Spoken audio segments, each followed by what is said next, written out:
அறை போலும் ஆயிரம் சேவடியானும்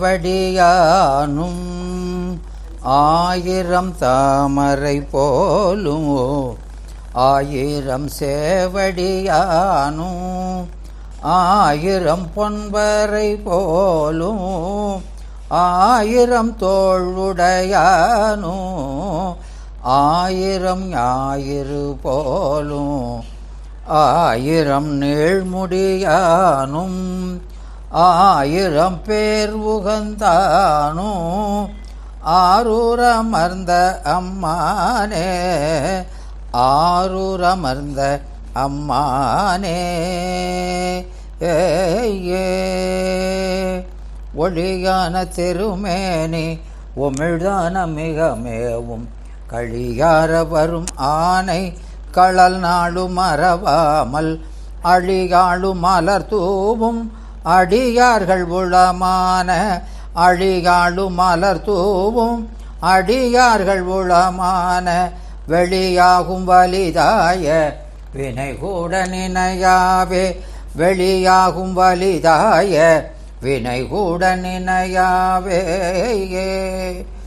பண்டை மறைவன்றற்ற பசுந்தேன் ஞானம் பரிந்து ஒழுக சிவகந்தம் பரந்து நார கண்ட இதய கமல முகங்கள் எல்லாம் கண்திறப்ப காசினி மேல் வந்த அருட்கதிரோன் விண்ட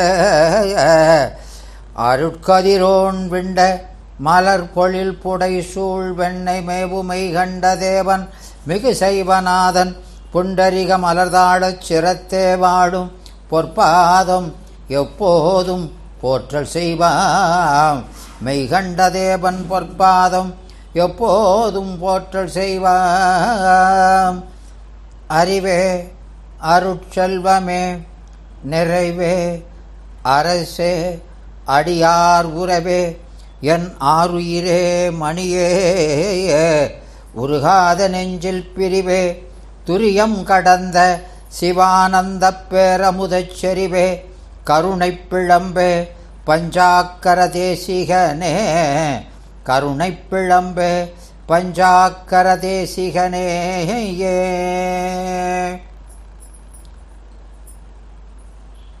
திருக்கும் பவத்தை அகற்றும் அருட்செல்வா வருக நால் வேத சிறப்பொய் பொருளை நால் வேத சிறமை பொருளை உணர்ந்த முதல் தேவா வருக எம் உயிர் கருக்கும் வினையை நீக்கும் களைகனே வருக சுவை நிறைந்த கனியே வருக கருணை ரச கரும்பே வருக கருத்து அழிந்து தருக்கும் சமய கோடிகள் எல்லாம் தகர்த்து சைவம் இனிது ஓங்க தமிழில் மாபாடிய வகுத்த தலைவா வருக சைலாதி வறுக்கத்து உயர்ந்து விளங்கும் சிந்தாமணியே வருக வருகவே வளமார்த்துறை செய் சிவஞான வள்ளால் வருக வருகவே திருச்சிற்றம்பலம். அடியார் பெருமக்களே, நாம கடந்த வகுப்பில் இந்த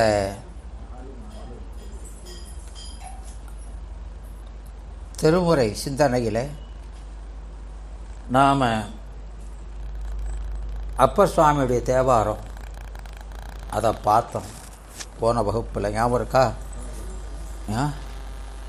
என்ன பாட்டுமா படித்தோம்? மருளவா மனத்தனாகி மயங்கினேன் மதியிலாதேன் இருளவா அறுக்கும் எந்த இணையடி நீழலென்னும் அருளவா பெறுதலின்றி அஞ்சினான் அலமந்தேற்கு பொருளவா புரிந்தவாறே போது போய் புலர்ந்த அன்றே என்று சொன்னார். என்ன அருமையாக சொல்கிறாரு. நாம் எப்படி இருக்கோம்? மருளவா மனத்தனாகி. இது இப்போ நாம் சகல நிலை. என்ன நிலை? மருள் நிலை. மருள் ஒரே மயக்கம் இல்லையா? அப்போது மருள் அவா அப்படின்னா என்ன? மயக்கத்தினால் அறிவில் தெளிவில்லாமல் இது இருட்டில் விளக்கு. எது? இந்த தனுகரணாதிகள். என்ன விளக்கு? இருட்டில் விளக்கு, ஏகதேச விளக்கு. அதனால கண்டவற்றை நாளில் களவில் கலக்கி இடும் திண்திரள் உடையவராக இருக்கும். எப்படி இருக்கும்? கண்டவற்றை, எதில் கண்டவற்றை? கனவில் கண்டவற்றை நனவில சொல்லுன்னா ஒன்றுக்கு பேர்வாதி தான் சொல்லுதான். கனவு கண்டனா அப்படிங்க. அப்படி திண்திரள், உன்னுடைய அருமையின் திண்மைக்கு எதை ஒப்பு சொல்ல முடியுங்கிறார். விளங்குதாமா? அவ்வளவு மயக்கம். அப்போது அந்த மயக்கத்தினால இன்னும் மயக்கக்கூடிய பொருள் மேலேயே பற்று வைக்கிறோம். அதான் மருள் அவா. எதில்? மருட்சியை தரக்கூடிய, நம்ம அறிவை மயக்கக்கூடிய விடயங்கள் இச்சை. விடயங்கள் ஏன் மயக்குது?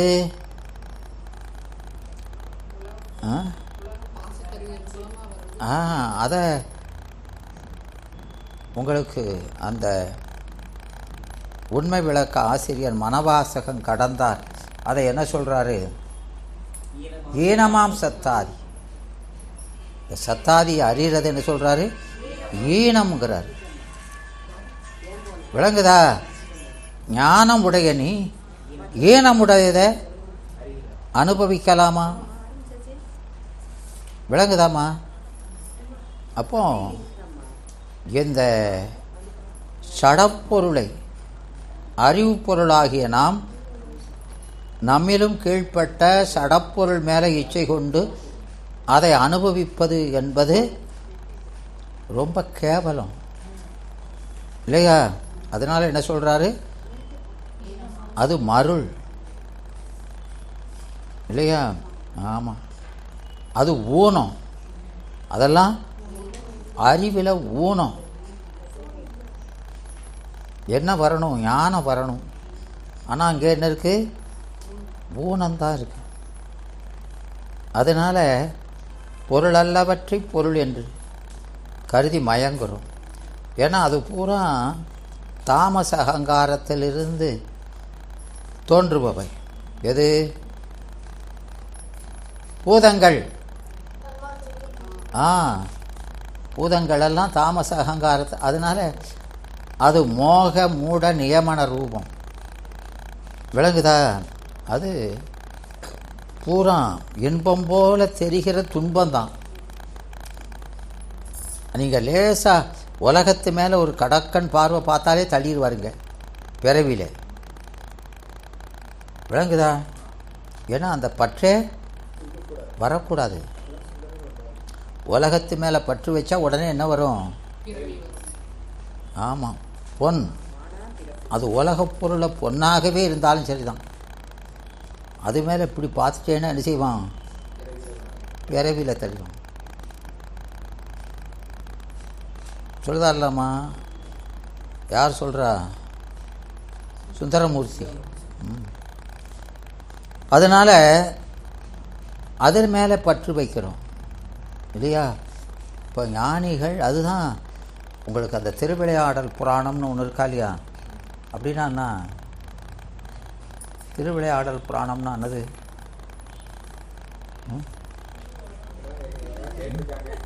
ஏன்னா ஒருத்தரை பார்த்து பார்த்து சிரிக்கலையா? இது என்ன சிரிக்கிறதுக்கா? இவர் தான் எடுத்தாரா? இவங்களும் தான் அவங்களும் தான் கீழோ.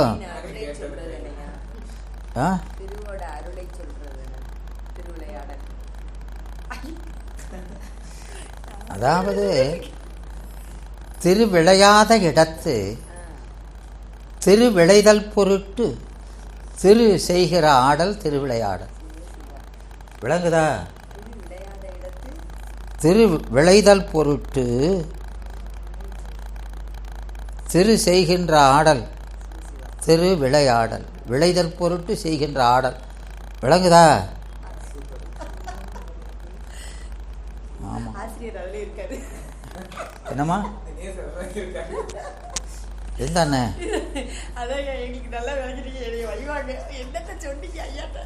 எல்லாம் நம்ம பிள்ளைய தானம்மா.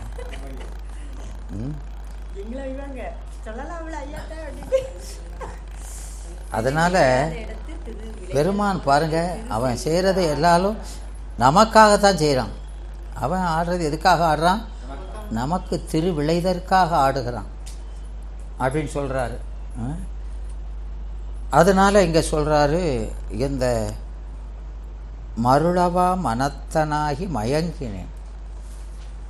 அதுக்கு காரணம் மதியின்மை. அந்த மயக்கத்துக்கு காரணம் மதியின்மை. மதியின்மைன்னா என்ன? இன்மை என்பது எதை குறிக்குது? ஏமா இன்மைனா என்ன இன்மை? 5 இன்மையில் என்ன இன்மை இது? முன்னின்மையா, பின்னின்மையா, ஒன்றின் ஒன்று இன்மையா, என்றும் இன்மையா, இல்லை இன்மையின் இன்மையா? எந்த இன்மை? என்ன என்ன இன்மமா இது?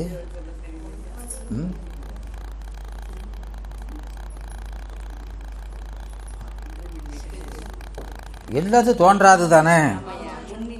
அப்போ மதி இல்லாதேன்னா என்ன அர்த்தம்? மதி இல்லைன்னு சொன்னால் இதுக்கு இல்லைன்னு நேரடியாக பொருள் சொல்லக்கூடாது. அது அத்தியந்தா பாவம் இல்லை, என்றும் இன்மை இல்லை. இங்கே மதி விளங்காமையே இன்மை என்றார். அறிவு விளங்காமல் இருக்கிறத இல்லைன்னு சொல்கிறார். அறிவு இல்லைன்னு அர்த்தம் இல்லை, அறிவு விளங்காமல், விளக்கம் பெறாமல். என்னம்மா என்னம்மா அது முன்னின்மை. அதனால் முன்னால் விளக்கம் பெறாமல் இருக்குது, பின்னால் ஒரு காலத்தில் விளக்கம் பெற போகுது. விளங்குதா? அதான் மலத்து உளதாமுகம். அப்போ என்ன இருக்குது? இப்போ மலம்தான் இருக்குது. அது நீங்குவதற்காக, மலம் நீங்கி அருள் அறிவு விளங்குவதற்காக உளதுனான பிறக்கிறது. உளதுனானது பிறக்கிறது. அதற்காக பிறந்தோம். எதற்காக பிறந்தோம்? அறிவு விளக்கம் பெறுவதற்காக பிறந்தோம். அதனால் இங்கே மதி இல்லாதேன் அப்படின்னா மதி இல்லைன்னு அர்த்தம் இல்லை, மதி விளங்கலை. அப்போ அந்த மதி நம்மகிட்ட இருக்கிறதுனா, மதி என்பது நம்முடைய குணம், அறிவுங்கிறது நம்ம குணம். அது இல்லைன்னு சொன்னால், குணம் இல்லைன்னா குணியே இல்லைன்னா ஆயிருமா இல்லையா? அப்போ அதுக்கு என்ன அர்த்தம்? தடைப்பட்டிருக்குன்னு அர்த்தம்.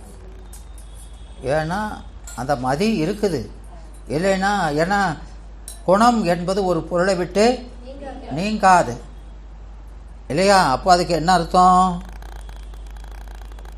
குணம் இருக்கு, ஆனால் என்ன இருக்கு? எப்படி இருக்கு? தடைப்பட்டு நிற்கு. அது எதனால? இருள். அதான் அந்த இருளினுடைய ஆற்றலை இருள் அறுக்கும். அந்த இருளை நம்மால் அறுக்க முடியாது. அதை யார் அறுப்பா? ஆமாம், அதை அறுப்பது பெருமான். அந்த பெருமான்னா யாரு? அவனுடைய திருவடி, எந்தை இணையடி. எந்தை இணையடி அருள். அந்த பெருமானுடைய அருள் இருளை அறுப்பது. அருள் இருளை அறுப்பதுக்கு பேர் என்ன பேர்? அருள். அதான் ஞானம், அதான் அவனுடைய திருவடிங்கிறோம். அதான் எந்தை இணையடி. ஏன் இணையடிங்கிறோம்? ஏன் இணையடி? என்னம்மா என்னம்மா?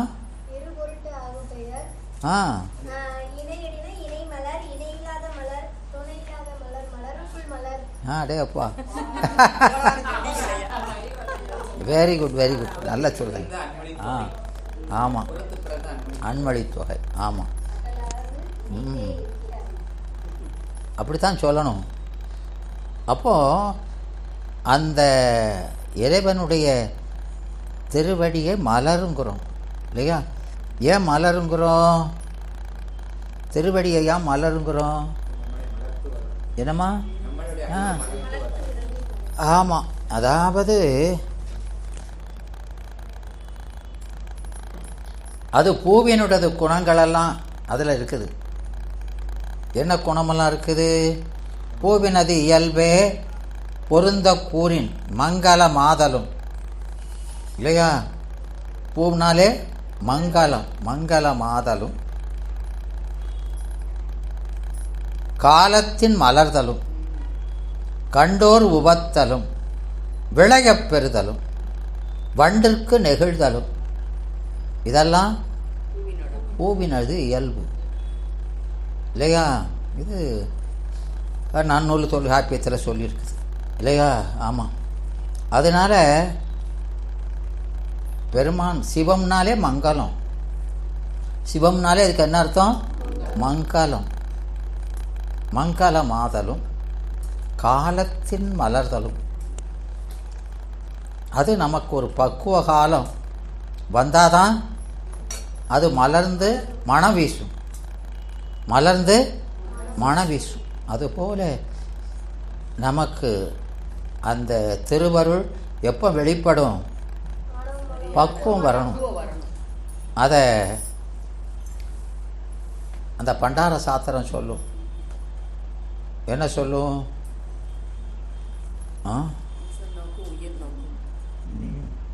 அது இருவினை ஒப்புக்கலாம். நான் ஒன்றை கேட்டால் ஒன்றை சொல்கிறேன். என்னதே அது சம்மந்தம் இல்லாமல் ஏதாவது மனப்பாடம் பண்ணி வச்சுக்கிட்டு வர்றது. அங்கேருந்து வரப்போ எது கேட்டாலும் இதை சொல்லிட வேண்டியதான். அக்காவை பற்றியா? அதாவது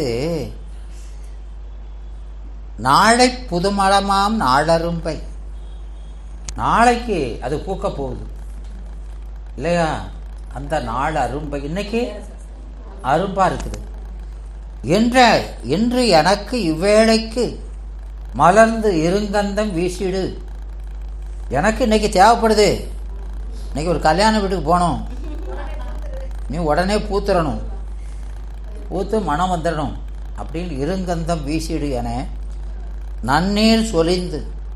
நாளைக்குள்ள தண்ணியை நான் உனக்கு இன்னைக்கே ஊற்றேன், உரமெல்லாம் போய் போட்டுறேன், நீ இன்னைக்கே அப்படின்னு ஊற்றினாலும் அது மலருமா? என்ன நீ உனக்கு எல்லாத்தையும் நான் செஞ்சுட்டேன், மலர மாட்டுக்க அப்படின்னு சினந்து, இந்த பூ மேலே சினந்து கைகால் பண்ணி படுத்திடணும். நீ விரியாட்டானா நான் விரிச்சு விடுதேன் அப்படின்னு கைட்டு விரிச்சு விட்டாலும் வரவே வராது. அதனால் பக்குவம் வந்தவங்களுக்கு உபதேசம் சொன்னால் அவனுக்கு பயன்படுமே தவிர மொட்டா இருக்கான் பாருங்க, அதை முட்டாவா அவனுக்கு உபதேசம் செய்து பிரயோஜனம் இல்லைங்க. விளங்குதாமா? அதனால அந்த காலத்தில் மலருவான். நாம் அது வரைக்கும் பொறுமையாக என்ன செய்யணும்? தவம் செய்யணும். காத்திருக்கப்படாது, தவம் செய்யணும். என்ன செய்யணும்? தவம். பெருமானை நோக்கி இறந்து நிற்கணும். இல்லையா? ஆமாம். அதனால் அவன் எந்தை இருளவா அறுக்கும் எந்தை. ஏன்னா அதுக்கு எந்தைனா என்ன? உரிமை உடையவன். அதை அறுப்பதற்கு பிள்ளையினுடைய இடரை நீக்குவதற்கு உரிமை உடையவன். அதனால் எந்தை, என் தந்தை, என் தந்தை. ஏன்னா தந்தையின் சான்றோனாக்குதல் தந்தையின் கடன். அதனால் என்னை அவனுக்கு அந்த கடமை இருக்குது. அதனால் என்ன செய்வான்? அதுக்கு தடையாக இருக்க இருளை அறுப்பான். எது கொண்டு அறுப்பான்? அவனுடைய அருளை கொண்டு. எந்தை இணை அடி. அதை அறுத்தாலே அங்கே நிழல் வெயில் போய், அப்போ நாம் இப்போ நிற்கிறது எதில் நிற்கும்? வெயிலில்.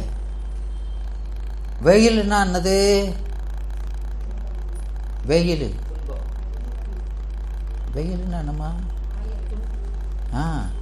வெம்மை தருவது வெயில், வாட்டுவது, காய்வது. விளங்குதா? அப்போது நாம் இந்த பிறவியில் கிடந்து துன்புறுகிறோம். அதனால் என்ன சொல்கிறாரு? இதை பிறவிய வெயில், சுழன்று சுழன்று வருகிற வெயிலுங்கிறார் அப்பர் சுவாமி. சுழலார் துயர் வெயில், துயர் வெயில் சுட்டிடும் போது. ஆனாலும் வெயிலில் நின்னாலும் நமக்கு சுடவே மாட்டுக்கு, சொரணையே இல்லை. வெயிலில் இருந்தால் கூட அது சுட்டிடும் போது அப்படின்னா அது சுடுவதற்கு ஒவ்வொரு காலம் தேவைப்படுது. ஒவ்வொரு காலத்தில் ஒவ்வொருத்தருக்கு சுடுது. ஒருத்தனுக்கு உள்ளே போன உடனே சுட்டுருது, ஒருத்தனுக்கு மணிக்கணக்காக நின்ன பிறகு தான் லேசாக சுடுதுண்ணா. விளங்குதாம்மா? அப்படி அந்த சூடு உணர்வதற்கு ஒவ்வொருவருக்கும் ஒவ்வொரு காலமாகுது. விளங்குதாங்க? சூடுங்கிறது துன்பம். இந்த உலக வாழ்க்கை துன்பம்னு உணரணும், அதுக்கு தான் வந்திருக்கோம். விளங்குதா? அதைத்தான் உய்ய வந்த தேவர். யாரு? அப்படி ஒருத்தர் நம்ம உய்விக்க வந்தவர், உய்ய வந்த தேவநாயன். அவர் சொல்றாரு, பழக்கம் தவிர பழகுவது அன்றி உழப்புவது என்பனே. உழப்புவது என்பனே. என்பனேன்னா என்ன? அன்பனேனா ஓகே தான். என்பனேனா என் பெண்ணே, பெண்ணேங்கிறார். யார? ஆமாம், ஆன்மாவை, தன் உள்ளத்தை. ஆன்மாவை சொல்கிறது எது போல சொல்கிறாரு? தன் உள்ளத்தை நோக்கி சொல்கிறாரு. ஆமாம், பெருமான் நமக்கு இந்த உலகத்தில் பிறக்க வைக்கிறார், திருவடியில் கொண்டு சேர்க்க சொன்னான். அது நீங்கள் உண்மை விளக்கத்தில் படிச்சீங்களா இல்லையா? படித்தாச்சு. ஆமாம். என்ன படித்தோம்? ஏம்மா என்னம்மா படித்தோம்? என்னெல்லாமோ படிச்சிருக்கோம். அதாவது முக்கிய நாடுற திருவடிகளை, முக்கிய நாடுற ஆன்மாவை நாடும் திருவடியில் நகரம். முக்கிய நாடுனா எனக்கு முக்கிய தாங்கன்னா பிறப்பை போடுதாம்கார் முதல்ல. இந்த ரூட்டில் தான் அங்கே வரணுங்கிறார். விளங்குதா? முதல்ல எங்கே போகிறதான்? முக்கிய நாடுனா ஆமாம். இந்த குழந்தை ஐஏஎஸ் படிக்கணும்னா அவங்க என்ன செய்தான்? முதல்ல எல்கேஜி யூகேஜி தான் சேர்க்கணும். ஏன்னா அங்கெல்லாம் இப்படி தான் வரணும், நேரெல்லாம் அங்கே போக முடியாது. விளங்குதா? ஆமாம், அதனால தான் அப்படி சொல்கிறாரு. ஆமாம், அதனால் இங்கே உலகத்தில் பிறப்பை கொடுக்குறாரு அப்படின்னா அது உங்களுக்கு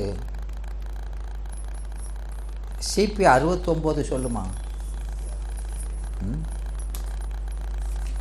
சொல்லுங்க.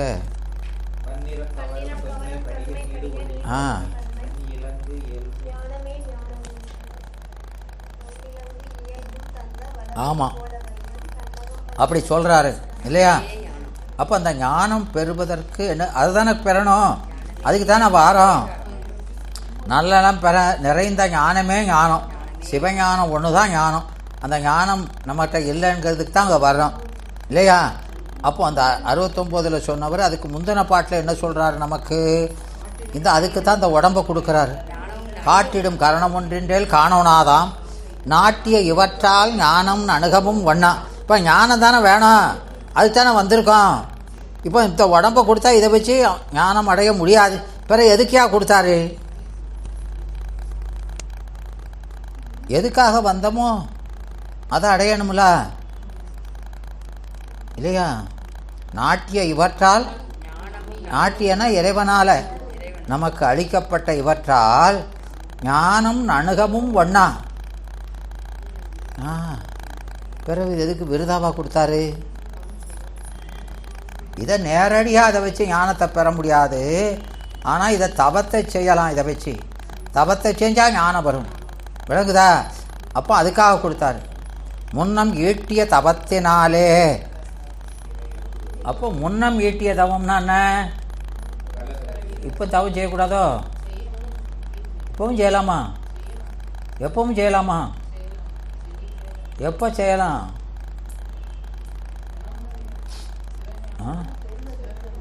எப்போ ஏன் செய்யணும்? முன்னம் அப்படின்னா பல பிறவிகளில் செஞ்சுருக்கணும். ஒரு பிறவியில் செஞ்ச தபத்தினால ஞானம் வராது. விளங்குதா? கோயிலை எட்டி பார்த்துட்டு உடனே எனக்கு சுகம் வரமாட்டுக்க, நான் கோயிலுக்கெல்லாம் போனேன்னா ஏற்கனவே நீ வாங்கின கடன் ரொம்ப இருக்குது, அதெல்லாம் கழிக்கணும். விளங்குதா? அப்போ பல பிறவிகள் செய்யணும். அணுவாய் செய்யும். என்ன செய்யும்? ஆமாம், அந்த அடுக்கு அணுவாக தான் தேயும். விளங்குதா? ஆமாம், அவ்வளவு. ஏன்னா ரொம்ப காலமாக படிஞ்சு இறுகி போயிருக்குது.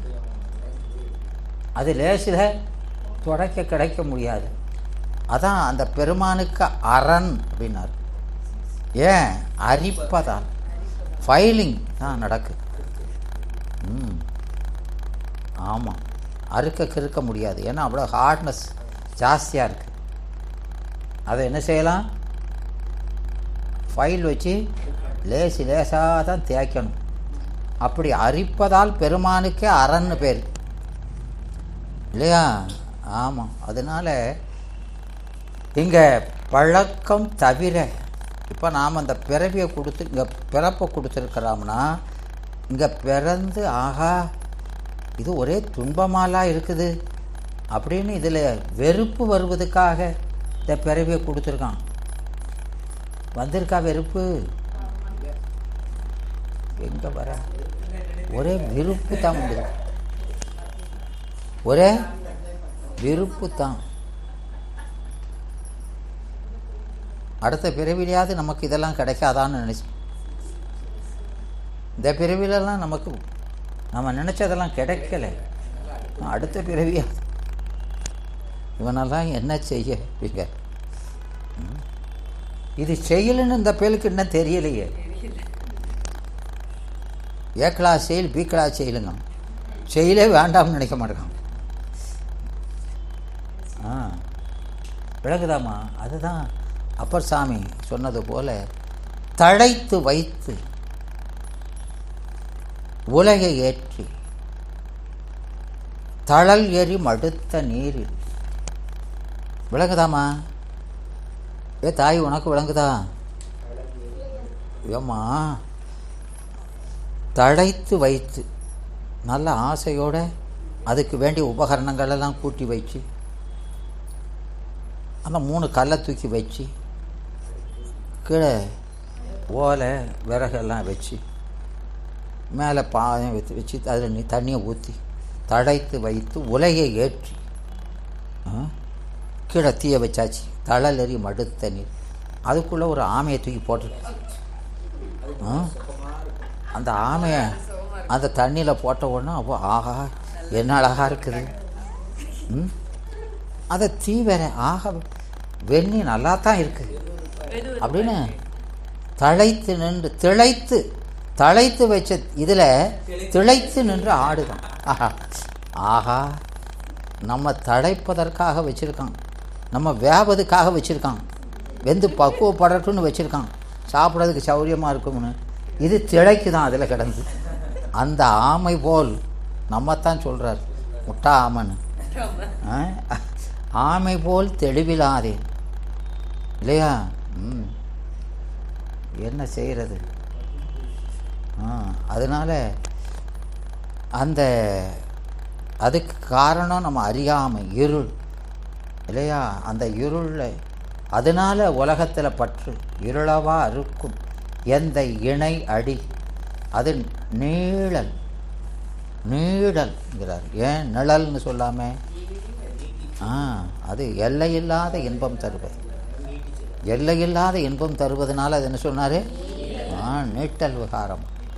நீழல் என்னும் அந்த நிழல்னாலும் அருள்னாலும் ஒன்று தான். நீழல் என்னும் அருள். அதில் அவா வரணும். எதில் அவா வரணும்? உங்களுக்கு எதில் அவா வந்திருக்குது? மருளில். இது தெளிவு, அறிவிலே தெளிவு. நம்ம அறிவை தெளிவிக்கிற பொருளில் அவா வரணும். நம்ம அறிவை மயக்கிற பொருளில் போய் அவா வருது. எது பகை எது உறவுன்னே தெரியலை இல்லையா? அதுதான் அங்கே என்னம்மா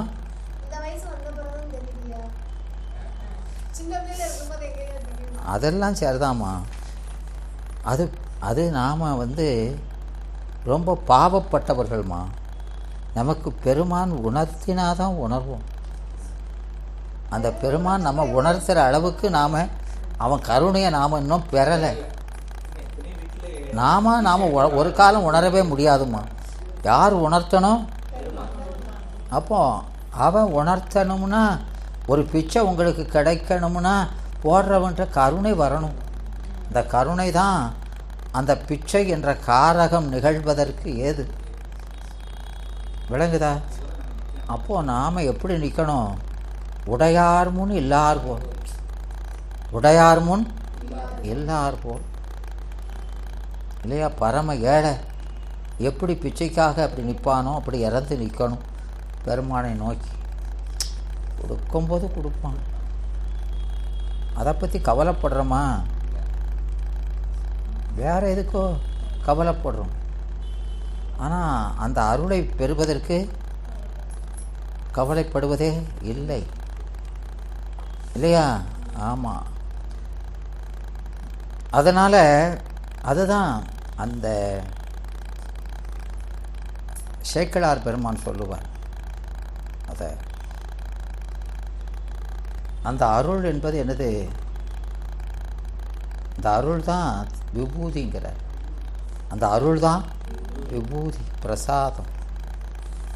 அதைத்தான் கோயிலில் பெறுதும் இல்லையா? அந்த விபூதினானதுமா எது? அது மேலான செல்வம் எது? மூல பண்டாரம்லாம் சரிதான். அந்த அது எது? அந்த மேலான பூதி எது?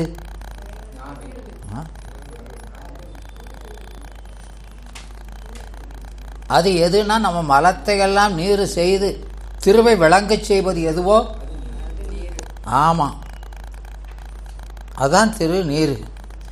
திரு விளங்குவதற்காக அந்த மலத்தையெல்லாம் நீர் செய்வது. அந்த மலத்தை எரிச்சு தானே கருப்பாக இருக்கிறது மலம், அதான் இருளை குறிக்கிறது. விளங்குதா? அதை எரிச்சா வெள்ளையாகுதா இல்லையா? அந்த மலத்தை எரிக்கிற இந்த ஞானத்துக்கு பேர் நீர். நீர் செய்வது நீராம். எதை? மலத்தை. அதை வாங்கி எப்படி வாங்கணும்? எப்படிம்மா வாங்கணும்? சுட்டு கொடுத்து வாங்கணும். கேளு. எப்படி வாங்கணும்? என்னம்மா?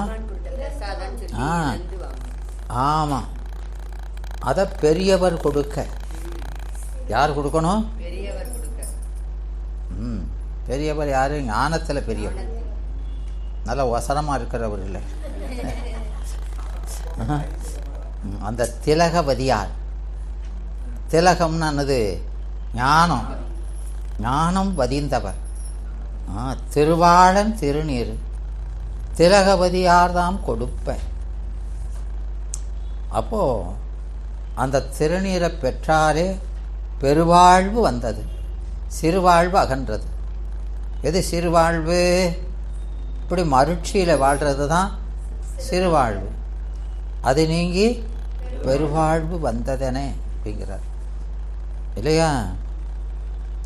அதனால் அந்த ஐந்தெழுத்து ஓதி திருநீர் நெற்றியில் நிறைத்தார். திருநீர் என்ன செய்து? நெற்றியை நிறைப்பது நீர். நெற்றியை. அப்போ அது அங்கே அது இல்லைன்னா எப்படி இருக்குது? அங்கே குறையாக இருக்குது. நெற்றி குறைவுடையதுங்கிறார். விபூதி இருந்தால் அது நிறையுதுங்கிறார். நெற்றிங்கிறது என்னது? ஃபோர்ஹெட்டுங்கிறது அறிவை குறிப்பது. நம்ம அறிவை நிறைப்பது அருள். அதுதான் திருநீர். அந்த அருள் தான் திருநீர். விளங்குதா? அதனால எந்தை இணையடி நீழல் என்னும் அருள். அப்போ பெருமானுடைய திருவடினாலும் ஆமாம், நிழல்னாலும் ஒன்று தான். அதனால் எந்தை இணையடி நீழல் என்னும் அருளவா பெறுதலின்றி அஞ்சி. ஏன் அது அந்த அருள் அவா வரல? ஏமா அருள் அவா வரல? என்னடா? ஆமாம், அது கசந்தது. அந்த அருள் இப்போ எப்படி இருக்குது? கசக்குது. தித்திக்கும் பால்தானும் கைக்கும். ஏன் பித்தம்? ஏன் கசக்குது? பித்தம். பித்தம்னானது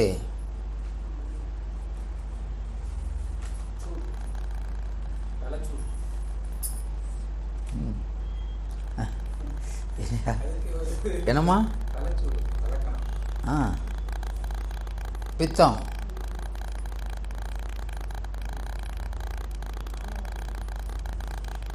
பித்தம்ங்கிறது ஒரு நோய். அது சூட்டினால் வருவது. பித்தம் வந்தால் கசக்கும். கசப்பு நிறைய சாப்பிடுறவங்களுக்கு பித்தம் வரும். பித்தத்தினாலும் கசப்பு வரும். அது சூடுனால் வருது, தலைச்சூடு. பித்தம் என்பது என்னது? தலைச்சூடு, தலைக்கணம். 8 வயிற்றுங்க மூலியம், அதுதான் பித்தம்.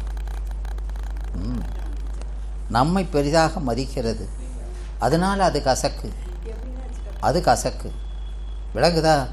தித்திக்கும் பால்தானும் கைக்கும் அப்படிங்கிறார். அதனால் அந்த திருவருளை பற்றி பேசினாலும் ஆமாம், அதாவது நமக்கு எப்படி இருக்குது? கசக்கு. அதனால் அந்த பித்தத்தை நீக்கிறார். பித்தத்தை எதை வச்சு நீக்கிறோம்?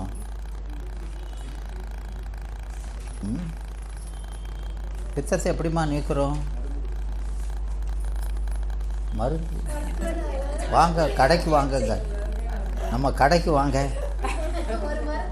அதுக்கு அட்வர்டைஸ்மெண்ட் பண்ணுறார். நீரே கொண்டாந்து கொடுப்பாருல. அதான் மெடிக்கலே இங்கே இருக்குது. Door delivery. அதனால் அப்போது அந்த பித்தம் தெளிந்து, அப்போது அந்த பித்தங்கிறது நோய் ஒரு காலத்தில் திருந்திடும். அது தெரிந்தால் என்னாகும்? பழையபடி. ஆமாம், அப்போது நமக்கு இயல்பு பெருமானிடத்தில் பற்று வைக்கிறது தான் இயல்பு. ஆமாம், அதனால் அந்த இருளவா அறுக்கும் எந்த இணையடி நீழல் என்னும் அந்த அருளவா பெறுதலின்றி அஞ்சி நான் அலமந்தேன். அதனால் என்ன வந்தது? பிறவியில் சுழன்று கொண்டிருந்தேன். ஒரு நிலையில்லாது சுழகுண்டு கொண்டிருந்தேன். அப்படிப்பட்ட எனக்கு பொருளவா புரிந்தவாறே. பொருள் என்பது சிவம் இல்லையா? அந்த சிவத்தில் பற்றுமாறு வருமாறு. அப்போ அன்றைக்கே போது போய் புலர்ந்த அன்று. எந்த போது போய் புலர்ந்தது? இரவு பொழுது. இரவு பொழுது. இரவு பொழுது. அந்த இரவு அது என்னது? அல் விடியல் வந்துடுது. புலர்தல்னானது விடியல். விடியல்னா என்னது? ஏம்மா விடியல்னா என்னதுமா?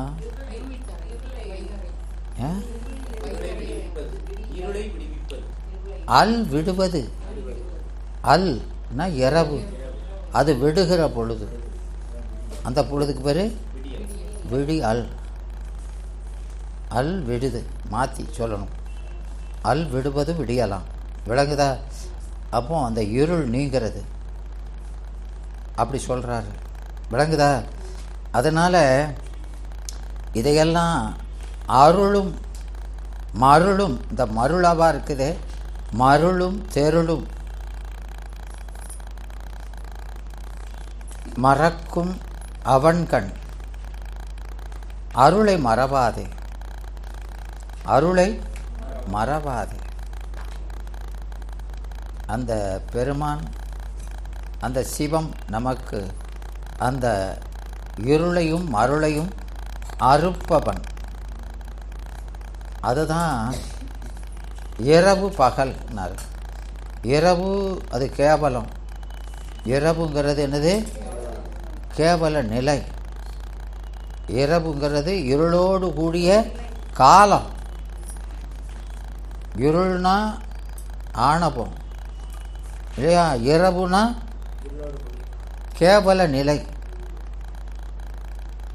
விளங்குதாமா? அது காலத்தை குறிக்கிறது. இரவுங்கிறது இருளோடு கூடி இருக்கிற காலத்தை குறிக்கிறது. அந்த இரவோ பகல், பகல்ங்கிறது என்னது? பகல் சகலம். பகல் என்னது? சகலம். இந்த ரெண்டும் இருள் நீங்கி மருள் நீங்கி இன்பம் பயக்கும். யார் சொன்னா? திருவள்ளுவர். இருள் நீங்கி மருள் நீங்கி. எனவே அந்த இருள் நிலை மருள் நிலை என்ற ரெண்டுமே ஒரு காலத்தில் நீங்குவது பொதுநிலை. இருள் நீங்க மருள் நீங்கி இன்பம் பயக்கும், அது முத்தி. யாருக்கு? மாசரு காட்சியவர். இருள் நீங்கி இன்பம் பயக்கும், மருள் நீங்கி மாசரு காட்சியவருக்கு அப்படின்னு அந்த குறள் இருக்கா இல்லையா? அதை இப்படி திருப்பி படிக்கணும். இருள் நீங்கி மருள் நீங்கி மாசரு காட்சியவருக்கு இன்பம் பயக்கும். அதான் அந்த இருள்ங்கிறது என்னதான்? இதை இப்போ இந்த இருள்னு சொன்னால கேவலம், மருள்ங்கிறது சகலம், மாசரு காட்சினா சுத்தி சுத்த நிலை, இன்பம் பயக்கும்னா முத்தி. வழங்குதான் 4 நிலையும் சொல்கிறாரா இல்லையா? ஆமாம். திருவள்ளுவரும் இதே அப்பர் சாமி சொன்னதை அவரும் சொல்கிறார். எனவே இந்த சிவத்தியானம் செய்து சமாதி பரனாவது. சமாதி பரன் அதாவது இந்த நம்ம சித்தாந்த சைவம் சொல்லக்கூடிய அந்த ஞான மார்க்கமே நேராக முக்திக்கு துணையாவது. மற்றவங்க சொல்கிறதெல்லாம் அவாந்தர முக்தி, அவாந்தர முக்தி. அதெல்லாம் மருள், அதெல்லாம் மருள். ஏனை சமயங்கள் கூறுபன யாவும் இந்த சன்மார்க்க நெறி. சன்மார்க்கம்னா என்னது? ஞான மார்க்கம். அந்த ஞானத்துக்கு அதுதான் நன்மார்க்கம். இந்த சன்மார்க்கம்தான் நன்மார்க்கம். அந்த நன்மார்க்கத்துக்கு, அந்த சன்மார்க்கத்துக்கு இதெல்லாம் மார்க்கம். அந்த சன்மார்க்கத்துக்கு இதெல்லாம் மார்க்கம், வழி, சோபான மார்க்கமும். இதெல்லாம் என்னது? சோபான மார்க்கம். சோபான மார்க்கம்னா என்னது? படிமுறையில். விளங்குதா? அதுக்கு போகிற வழி. எதுக்கு போகிற வழி? சன்மார்க்கத்துக்கு போகிற வழி. மற்ற சமயங்கள்லாம் அங்கேனே நின்றுக்கிட்டு வந்துட்டு முத்தி வந்துட்டுங்க கூடாது. விளங்குதா? எனவே கோலை கண்ணாக, கோலை கண்ணாக கொண்டு அது சுந்தரமூர்த்தி சுவாமிகள் சொல்வார் இல்லையா? அந்த ஒருவன் கோல் பற்றி கரகர இழுக்கை ஒழித்து அருளாயினை செய்யாய் ஒற்றியூர் எனும் ஊர் உறைவானே என்பார் இல்லையாம்மா? ஆமாம். அதனால் இப்போது இந்த நிலையில் கழித்தலைப்பட்ட நாயது போல எப்படி இருக்கணும்? கழித்தலைப்பட்ட நாய் அது போல ஒரு தூணில் கெட்டி போட்டிருக்கு அந்த நாயை. அது என்ன செய்யும்? அந்த தூணை தான் சுற்றி சுற்றி வர முடியும். அதுபோல் நாம் அந்த பிறவி தடையில் கிடந்து சுழல்றோம்.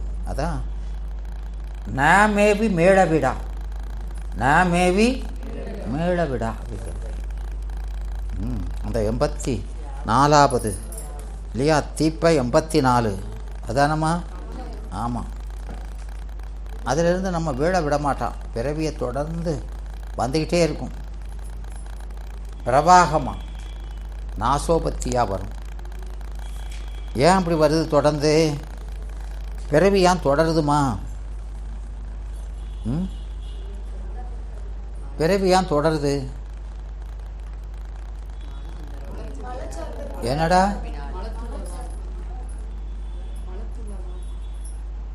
ஆமாம், மலத்துக்காக வந்தீங்க. அது ஏன் தொடருதுன்னு கேட்க.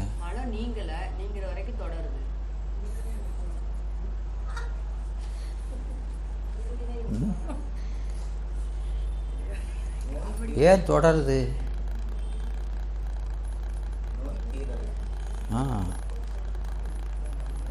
அந்த பிறவி இதிலிருந்து நீங்குவதற்கு தான் பிறக்கும். ஆனால் பிறவியால் வினையும் வினையால் பிறவியும் என்று. ஆமாம், காரண காரியமாய். ஆமாம். அப்போது நாம் இந்த பிறவியை அறுக்கக்கூடிய வினையை செய்ய மாட்டோம். இந்த உடம்பை கொண்டு என்ன செய்யணும்? பிறவி அறுப்பதற்கான வினையை செய்யணும். அது என்னது?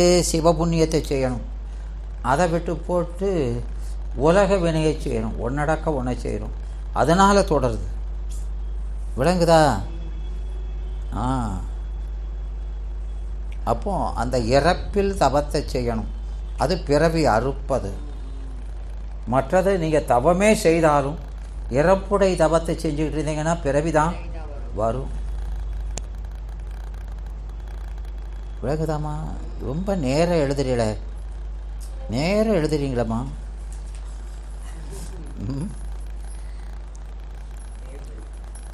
ஆமாம்.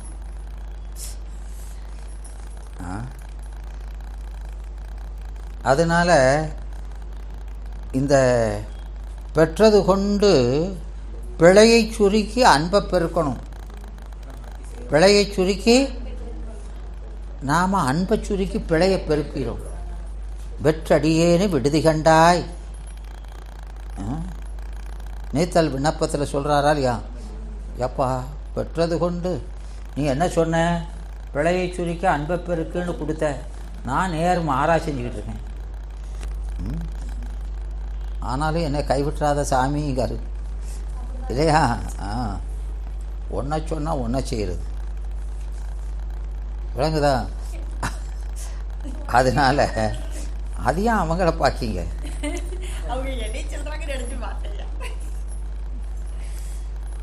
அதனால் நமக்கு முதல்ல இறைவன் இந்த உடம்பை எப்படி கொடுக்குறாரு?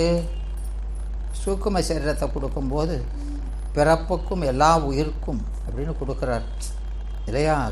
கற்புலனார் காணார்தம் கை கொடுத்த கோலே போலங்கிறார். அந்த சூக்கும சரீரத்தை என்ன சொல்கிறாரு? குருடனுக்கு கோல் போல. இந்த தூல சரீரம் விளக்கு போல, கண்ணுடையானுக்கு விளக்கு போல. அப்போ அந்த கோலை கண்ணாக கொண்டு நடக்கிறவங்க தான் புறச்சமயத்தர். கோலை கண்ணாக கொண்டு நடப்பவரெல்லாம் புறச்சமயத்தவர். அதான் புறச்சமயத்தவருக்கு இருளாய் தம்மை உணர்ந்து தம்மையுடைய தன்னுணர்வாய் எம்மை உடைமை அமைகளார்கிறார். இப்போ தன்னையும் தலைவனையும் உணராதவரெல்லாம் குருடு. யார் ஆன்மா? நமக்கு தலைவன் சிவம் யாருன்னு அந்த ரெண்டையும் தெரியாதவமெல்லாம் குருட்டி சமயம் அப்படிங்க. அவன் ஒரு காலம் கண்ணு தெரிஞ்சு வழி தெரியாது. அவனுக்கு எங்கே போகணும்னு வழி தெரியாது. அப்போது அந்த கோலை கண்ணாக தட்டி நடப்பது போன்றது தான் புறச்சமய நெறி. அதை அந்த அந்தகர் கண்ட வேளம் போல என்பார். அந்தகர் கண்ட வேளம் போல குருடர்கள் பலர் குழிவி யானையை பார்த்தது போல. எப்படி பார்த்தாங்க? யானையை குருடர்கள் பார்க்க எப்படி பார்ப்பான்? ஏமா, குருடர்கள் பலர் கூடி வேளம் கண்டது போலன்னா எத்தனை குருடன் சேர்ந்தாலும் அவனுக்கு எப்படி காட்சி வரும்? யானையை பார்க்க முடியுமாமா? அப்போ எப்படி?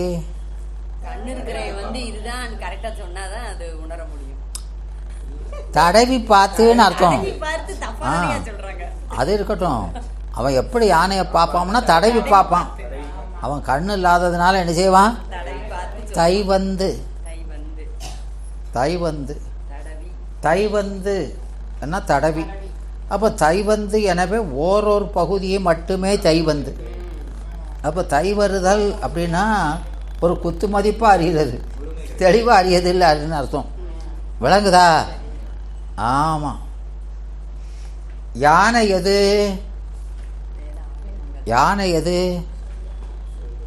யானைங்கிறது ஞான கருவூலமாக இருக்கிற ஆகமங்கள். இந்த ஆகமத்தை தான் யானை ஞான வாரணம். அது என்ன சொல்கிறது? ஞான வாரணம்.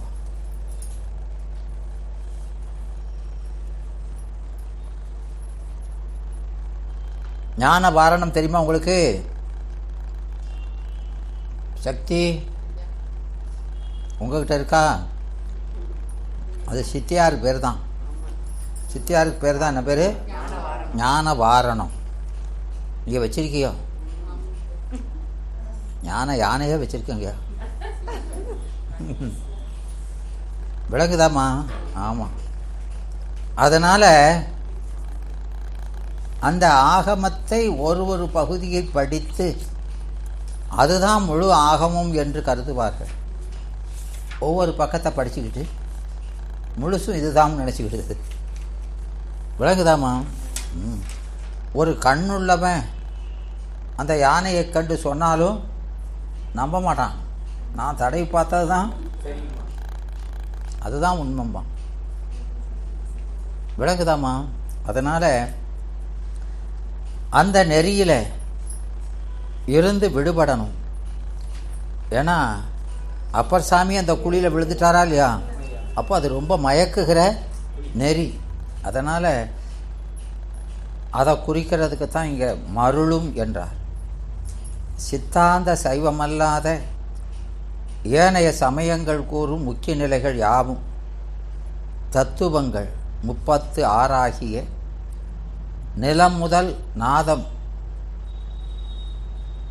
ஈராகிய இருக்கக்கூடிய அந்த 36 தத்துவத்துக்குள்ளே அடங்கிடும்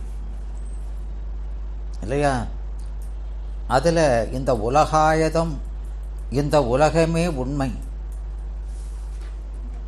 சொர்க்கமோ நரகமோ இல்லை, வினை இல்லை, உயிர் இல்லை, சொர்க்க நரகம் வினை பயன் இல்லை, இந்த உலக இன்பமே முக்தி இன்பம், இந்த உடல் இன்பம்தான் முக்தி இன்பம் என்று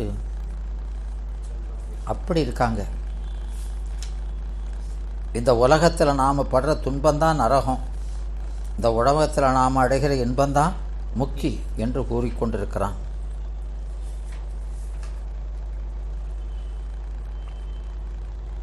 சரி, மீமாம்சம்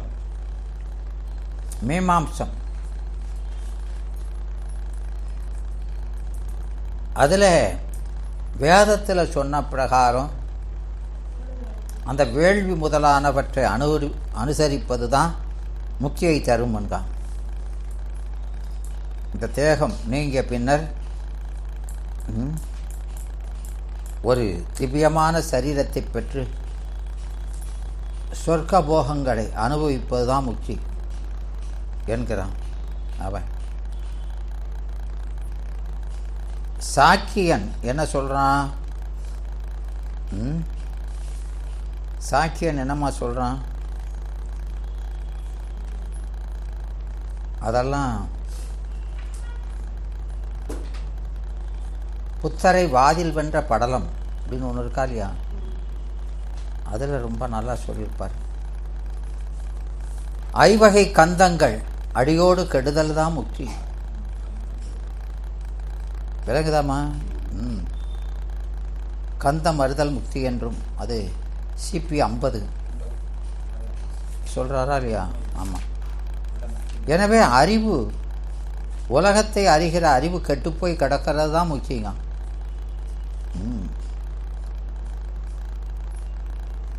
அதனால தான் கேட்பார் இங்கே வாத ஒரு அடிகள்,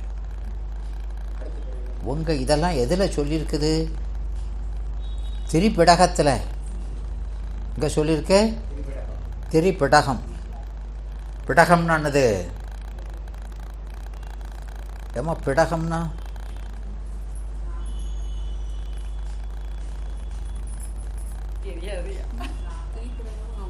பிடகம்னா கூடை, கூடை, 3 கூடை. அதில் அது அவங்க சமய நூல். அதில் யார் சொல்லியிருக்கா? புத்தர் சொல்லியிருக்காரு. சரி, உங்கள் அந்த புத்தர் முக்தி பெற்ற பிறகு இதை சொன்னானா, பிறதுக்கு முன்னால் சொன்னானா அப்படிங்கிற அவன் திரு திருன்னு முடிக்கான். இப்படி கேட்டால் என்ன செய்கிறான்? திரு திருன்னு முடிக்கான். ஏன்? அதுக்கு முன்னால் சொன்னார்னா அவனுக்கு ஞானமே வரலன்னு அர்த்தம். முக்தி பெற்ற பிறகுனா கந்தமே அறுந்து போச்ச அறிவை என்ன சொல்ல அப்படின்னு ஆப்பசச்ச குரங்கு கணக்க. ஆப்பசச்ச குரங்கு தெரியுங்களாம்மா? தெரியாதோ? அந்த குரங்கை பார்க்கலையோ? அந்த காலத்தில் மரத்தை அறுப்பாங்க, மேலே ஒருத்தன் கீழே ஒருத்தன் நின்றுக்கிட்டு அறுப்பாங்க. அது ஒரு நாளில் பூரா அறுக்க முடியாது. அது கொஞ்சம் அறுத்துட்டு மறுநாள் வந்து அறுப்போம்னா அது இடையில ஒரு சக்கையை வச்சுருவான், ஆப்பை வச்சுருப்பான். அது கொஞ்சம் விரிஞ்சாப்பிலே நிற்கட்டும்னு. ஒரு குரங்கு அது சும்மா இருக்க மாட்டாமல் அதை போய் அசைச்சு, அது வால் அதுக்குள்ளே போய் இது உருணுன்னு இந்த வால் நஞ்சிக்கிட்டு வெளியேயும் வர முடியலை.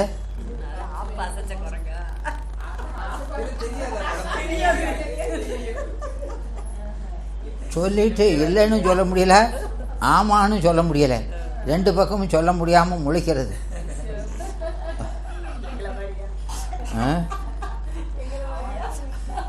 அப்படி 2 பக்கம் சொன்னாலும் தப்பு, அப்படி சொல்கிறது. அதுதான் மெய்கண்டாருடைய இது. அந்த 6ஆம் நூற்பாவில் அந்த இவனை வேகான்மவாதி அப்படித்தான் கேட்குறாரு மெய்கண்டார். அதை மாதிரி தான் எங்க சொல்கிறாரு. அதனால் அந்த முக்தி என்பது அறிவு கெட்டு கிடப்பது முக்தி இல்லை, அறிவு சிறந்து இருக்கிறது தான் முக்தி. அப்புறம் சமணன் 8 குணங்களும் எண்குணம் அடைதலே முக்தி என்பான்.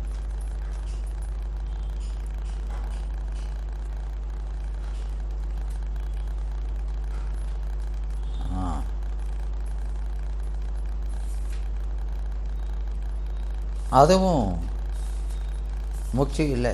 வைஷேடிகம் சுகதுக்கங்களும் அவற்றின் காரணமான ஞானமும் நீங்க பெற்று கல்லை போல அறிவற்று கிடப்பது தான் முக்திங்கிறான். அது பாடானவாதர் செய்வர் சொல்லுவது போல தான். சாங்கியன் இந்த உலகு பிரகிருதியையும் பொருடனையும் ஆன்மாவையும் இந்த உலகத்தையும் வேறு வேறு என்று அறிவது தான் முக்கியங்க. இந்த உலகம் வேற நாம் வேறன்னு அறிஞ்சிக்கிட்டதுக்கு பேர் தான் முக்கியங்கிறான். இறைவனை பற்றியே பேச்சு கிடையாது. பாஞ்சராத்திரம் என்ன சொல்லுது? பாஞ்சராத்திரம்னா என்னது? ஏமா பாஞ்சராத்திரம்னு என்னதுமா? நாரதர் அந்த உண்மைகளை 5 ராத்திரி சொன்னதுனால பாஞ்சராத்திரம். வைணவம் திருமாலின் அருளால் இந்த உடம்பிலிருந்து ஆன்மா நீங்கி அழியாத சுத்த சித்து ரூபியாய் விஷ்ணுவுக்குரிய திவ்ய தேகத்தை பெற்று சகல போகங்களும் மகாவிஷ்ணுவைப் போலவே நித்தியமாக பெற்றிருப்பது முக்தி. திவ்ய தேகத்தை பெறுதல். அந்த திவ்ய தேகத்தை பெற்று அவனோடு கூடி இன்பம் அடைவது தான் முக்தி. தேகம் பெறுறது முக்தி இல்லை, தேகம் நீங்கிறது தான் முக்தி. சிவசமவாதம். அந்த சிவசமவாதம் 2 விதமாக இருக்குது. உருவ சிவசமவாதி, அருவ சிவசமவாதி. உருவ சிவசமவாதி என்ன சொல்கிறான்? அவன் இவன் சொன்னது போல தான், அந்த பாஞ்சராத்திரி சொன்னது போல தான் இப்போ இருக்க மல சரீரம் நீங்கி இந்த சரீரம் நிலையில்லாத சரீரம் நித்திய தேகத்தை பெறுவது அதுதான் முக்தி. நித்திய தேகத்தை பெறுவது தான் முக்திங்கிறான். நித்திய ஞானத்தை பெறுவதுன்னு சொல்ல மாட்டான், தேகத்தை பெறுவதுன்னு. விளங்குதா? அவன்தான் உருவ சிவசமவாதி. அருவ சிவசமவாதிங்கிறது அவன் இந்த மலம் நாம் அறிவை விட்டு நீங்கிட்டா நாமும் சிவமும் ஒன்று. இப்போது நாம் பசு. ஏன் பசுவாக இருக்கோம்? பசுத்துவம் உடையதால். அப்போ அந்த பாசம் உடையதால் பசு. அந்த பாசத்தை நீக்கியாச்சுன்னா நாமும் பதியும் ஒன்று தான். நம்ம 2 பேரும் வேறப்படுத்துவது எது? அவன் அறிவு மலம் இல்லாமல் சுத்தமாக இருக்குது, நம்ம அறிவு மலத்தோடு இருக்குது.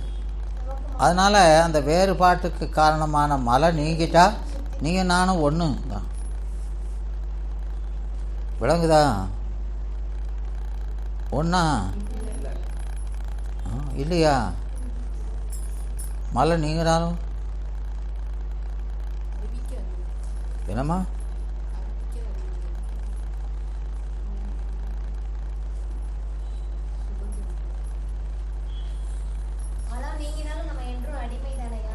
என்னம்மா? ஆமாம், மலை நீங்காச்சுன்னா அதான் என்ன சொல்கிறாருமா ஐயா, நீங்கள் சொல்கிறீங்க அவனை வேறுபடுத்தக்கூடிய அந்த மலை நீங்கிட்டா அது, அதாவது இப்போ நாம் அவனே தங்கம் பொன்னாறு மேனியனே, நாம் செம்பு களிம்பு இருக்குது, அதனால் கருத்து இருக்கும் இல்லையா? அதை ரசவாதம் பண்ணி பொண்ணாக்கி ஆச்சுன்னா அவனும் பொண்ணு நாமும் பொண்ணுன்னு இருக்க வேண்டியதானே? பிறகு 2 ஒன்று தானே அப்படின்னு சொல்கிறான். நீங்கள் செம்பில் களிம்புன்னு அதைத்தானே ஓமையாக சொல்கிறீங்க. களிம்பு போயிட்டுதுன்னா அது பொண்ணாயிருமா இல்லையா? விளங்குதா? அப்படி தான். நமக்கு அதுக்கப்புறம் பொண்ணில் களிம்பு பத்தாது. அது மாதிரி நாம் மலை சேர்க்கை இல்லாமல் சுத்தனாக இருப்போமா இல்லையா? அப்படி சுத்தனாக இருப்பது பேர் தான் முக்தி. அப்போ அவனும் சுத்தனாக இருக்கான், நாமும் சுத்தமாக இருக்கோம், அதான் சமம். அது பேர் தான் சமம். அப்படி சொல்கிறான்.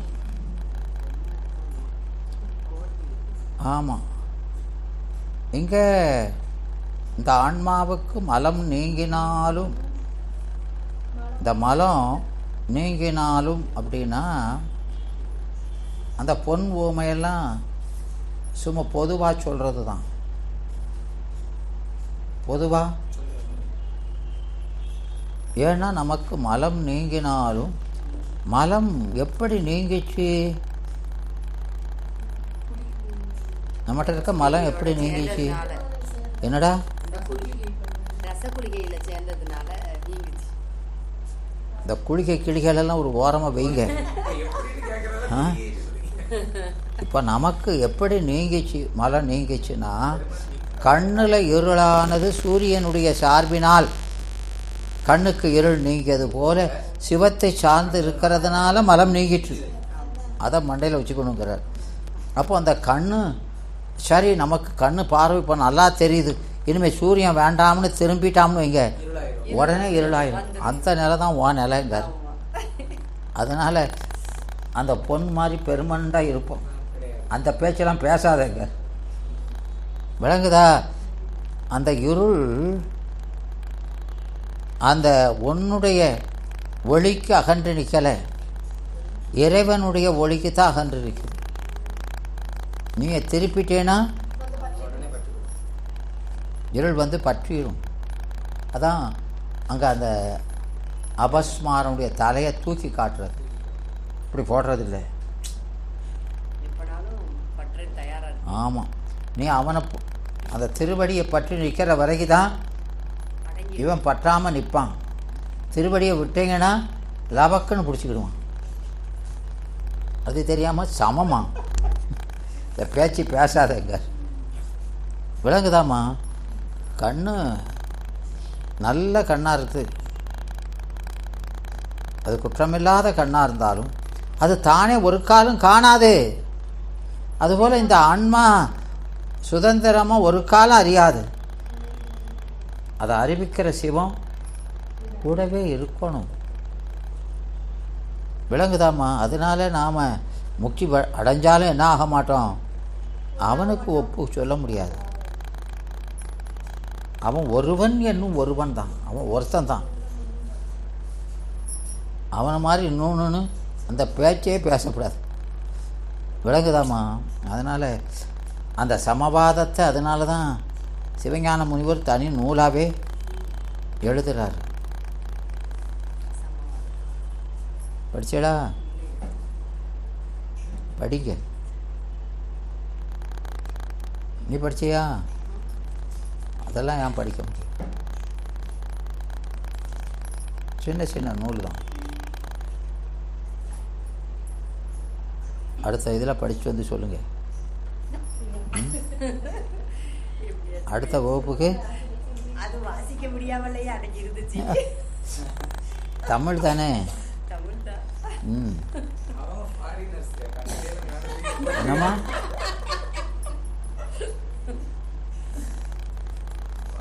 ஏம்மா, நாமும் வெறுமனே ஒரு ஆசை தான் வைக்கிறோம். அந்த ஆசையை நிறைவேற்றி வைக்கிறது பெருமான் தான். பிள்ளை ஆசைப்படுதேன்னு நினச்சி அவன் தான் நமக்கு கொடுக்குறான். நாம் தெரிஞ்சுக்கிடணும்னு இல்லை, நாம் அந்த இச்சை தான் வேணும் தெரிஞ்சுக்கிடணும்னு, இல்லையா? கொடுக்கறதெல்லாம் யார் கொடுக்கா? ஆமாம். அதனால் என்னம்மா? சிவசமவாத உரை. அதனால் ஆனால் நம்ம சித்தாந்த சைவத்தில் தெளிய வேண்டிய முக்தி பேறு என்பது இந்த ஆன்மாவும் சிவமும் எப்பொழுதும் பிரிப்பற நிற்பவை. அதுதான் அந்நியமின்மை. அதை என்ன சொல்கிறாரு? அந்நியமின்மை. இறைவனும் நாமும் வேறு வேறாக நிற்கிறது இல்லை. அப்போ அதை நாம் உணராமல் இருக்கிறதுக்கு காரணம் இந்த ஆணவ மலம். அதான் தடை செய்திருக்கு, இல்லையா? இந்த ஆணவ மலம் அனாதி. இந்த மல உபாதியினால் நாம் அந்நியமானவை உணர்த்தி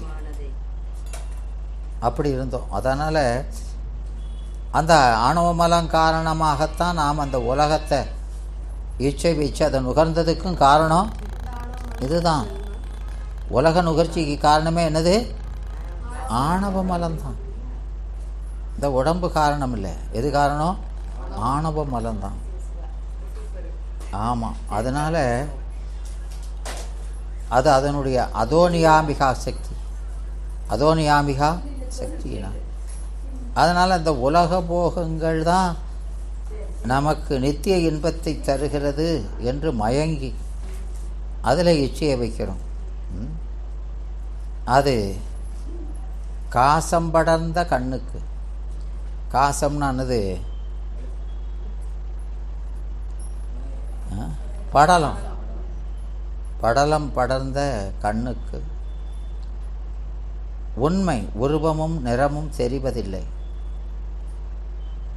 காசம் நீங்கிய பிறகு அந்த கண்கள் உண்மை காட்சியை பெறுகிறது. அந்த படலத்தை உரித்து உதவுபவன் வைத்தியன். இப்படித்தான் சிவத்தின் அருளால் மயக்கம், அந்த மருட்சி நீங்கிய பிறகு அதை நீக்கிறது தான் தீக்கை. அந்த படலத்தை நீக்கிறது தான் தீக்கை. அதனால் அந்த மயக்கத்தை நீக்கிய பிறகு இந்த ஆன்மாவானது சிவத்தோடு நாம் பிரிப்பற இருப்பதை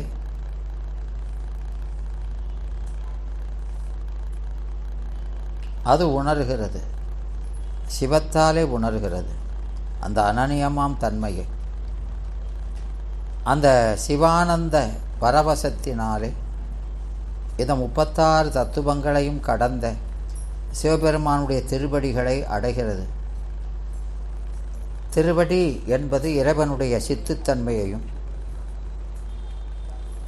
அந்த 36 தத்துவங்களையும் கடந்த அந்த 36 தத்துவங்களையும் கிடைந்த அறிவு வெளி சகஸ்ர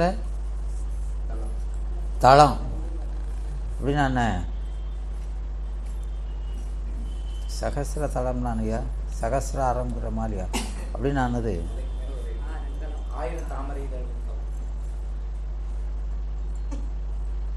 இந்த 1000 தாமரைங்கிறது அந்த 1000 சூரியன், ஒவ்வொரு தாமரையும் ஒவ்வொரு சூரியன் என்று. இந்த பிராசாத யோகத்தில் ஒரு ஞாயிற்றின் ஒளியை பெறுதல், 100 ஞாயிற்றின் ஒளியை பெறுதல், 1000 ஞாயிற்றின் ஒளியை பெறுதல், எல்லையில்லாத ஞாயிற்றின் ஒளியை பெறுதல்னு இப்படி 4 படி வைக்கிறார். விளங்குதா? ஆமாம். அதெல்லாம் நான் பற்றாச்சிங்க என்னம்மா. அதைத்தான் சைதன்யம்ங்கிறது. சைதன்யம்னா 1000 கோடி சூரிய, 1000 கோடி. அப்போ எண்ணில்லாத 1000 கோடிங்கிறது எண்ணிக்கை இல்லை, எண்ண முடியாத அறிவு, எல்லையில்லாத அறிவு. அது பேர் தான் சைதன்யம். 1000 கோடி சூரிய பிரகாசம்ங்கிறோம். அதை தான் அற்புதம்ங்கிறது. அற்புதம், அதுக்கு பேர் என்ன பேருமா? அற்புதம். அற்புதம்னா என்னது? என்னம்மா? ஆமாம், அது எய்தாததை எய்துதல். அந்த அபூர்வத்தை, அந்த அற்புதத்தை அபூர்வம் என்றார். அந்த அற்புதத்தை அபூர்வம், அபூர்வம். முன்பு இல்லாததை இப்போ பெறுறது. அதனால் இந்த சித்தாந்த சமயம் சொல்லக்கூடியது அதுதான் உண்மையான முக்கியங்கிறோம். அது எப்போ வரும்? அந்த பிரகாசம்னா அவனோடு நாம் கூடினால், இறைவனோடு நாம் கூடினால். இந்த கண்ணுக்கு பிரகாசம் என்பது எதை சாருகிறதோ அதுக்கு தகுந்தாற்போல பிரகாசம் பெறும். இந்த கண்ணு எப்படி பிரகாசம் பெறுது? எதை சாருகிறதோ அதுக்கு தகுந்தாற்போல பிரகாசம். விளக்குதாமா? அது ஒரு விளக்கொளியை சார்ந்திருந்தால் ஏகதேச காட்சி. சூரிய ஒளியை சார்ந்திருந்தால் வியாபக காட்சி. அப்போ கணுக்குன்னு தனியாக ஒரு காட்சின்னு இல்லை, எதை சாருகிறதோ அதுக்கு தகுந்த மாறுது இல்லையா? அப்போது இந்த கண்ணுக்கு சூரியனை சார்ந்து வியாபக விளக்கத்தை பெறுவது இயற்கை, விளக்கை சார்ந்து ஏகதேச விளக்கம் பெறுவது செயற்கை. விளங்குதா? அதனால் அந்த சிவபெருமானை நாம் என்ன சொல்கிறோம்? அவன் தான் 1000 கோடி சூரிய பிரகாசம். அவனை சார்வதுனா நாமும் அந்த பிரகாசம் பெற்று நிற்பது தான் முக்திங்கிறோம். அது எப்போ வரும் அப்படின்னா, இந்த மருளும் தெருளும் அவனால் நீங்கணும், அவனை சார நீங்கணும். சென்று சென்று அணுவாய் தேய்ந்து தேய்ந்து ஒன்றாம். இப்போ சென்றுனா என்னெல்லாம் இருக்குது? இப்போது ஆன்மா இருக்குது இல்லையா? ஆன்மா இருக்குது, அந்த ஆன்மா பாசத்தோடு இருக்குது, பாசம் இருக்குது, பாச ஞானம் இருக்குது, பாச ஞானம் இல்லையா? ஆன்மா இருக்குது, பசுஞானம் இருக்குது, சிவம் இருக்குது, சிவஞானம் இருக்குது. விளங்குதா? அப்போ இதெல்லாம் பாசம், பாசஞானம், ஆன்மா, பசுஞானம், பசுஞானம், சிவம், சிவஞானம் என்று இப்படி எத்தனை இருக்குது? 6. இதை ஒன்றா விடணும், ஒன்றா விடணும். விட்டு கடைசத்தில் சிவத்தை மட்டும் பெற்று நிற்கணும், சிகாரத்தை மட்டும் பெற்று நிற்கணும். அதான் ஒன்று. அந்த ஒன்றோடு ஒன்றாகணும். அப்போ பாசத்தை எப்படி விடுது?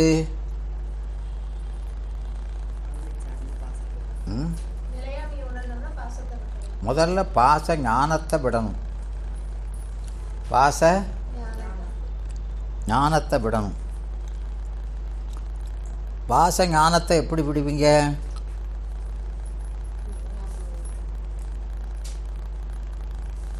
பாச ஞானத்தை எப்படிம்மா விடுவீங்க? என்னம்மா?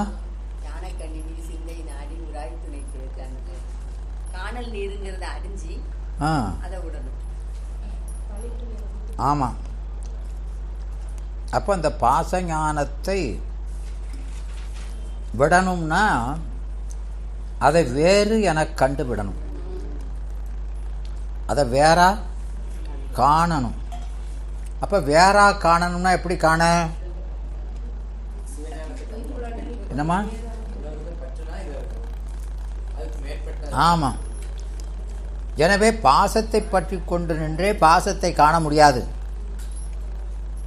பாசத்தை வச்சுக்கிட்டே பாசத்தை பார்க்க முடியாது.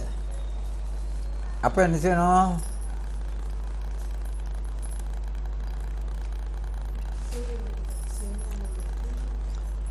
அப்போ பாசத்தை நாம் காணணும்னா அதுக்கு வேறா நின்று காணணும். வேறா நிற்கணும்னா அதை விட்டு வேறா பிரிஞ்சாய் உள்ள அறிவும் போயிடும். உள்ளதும் போச்சு நொல்லக்கணான்னு பேருமா இல்லையா? அப்போ எப்படி விடுறது? சத்துடன் நின்று அசத்தை விடணும், அவனோட சேர சேர இதை விடணும். அதான் சென்று. அதுக்கு என்ன செய்யணும்?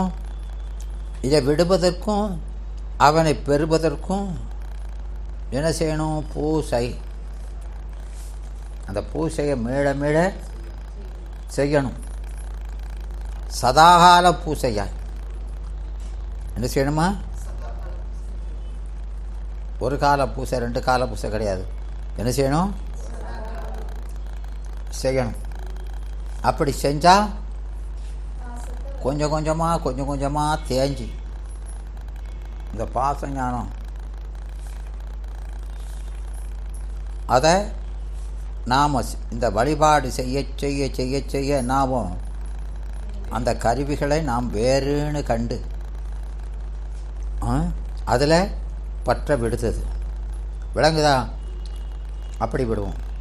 அப்போ இன்னொன்றை பற்றி கொண்டு தான் இதை விடணும்.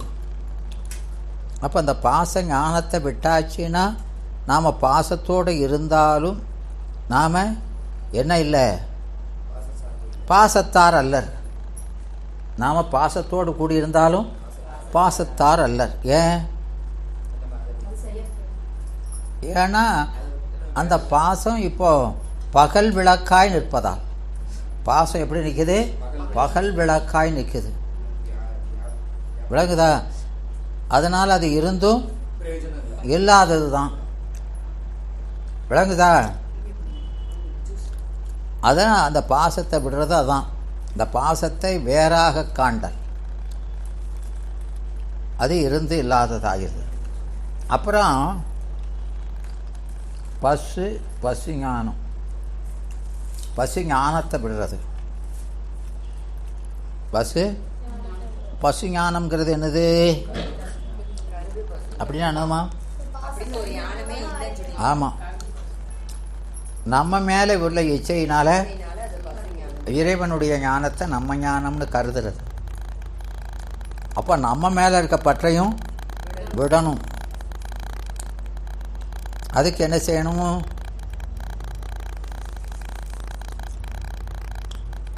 இந்த பாசத்தை விடுறதுக்கு,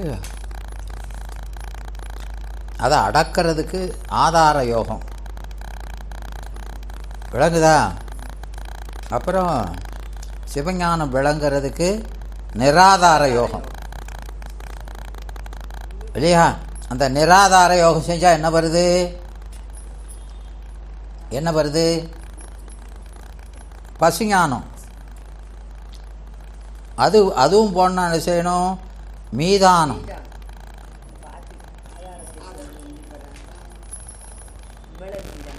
மீதானம்னா என்னது?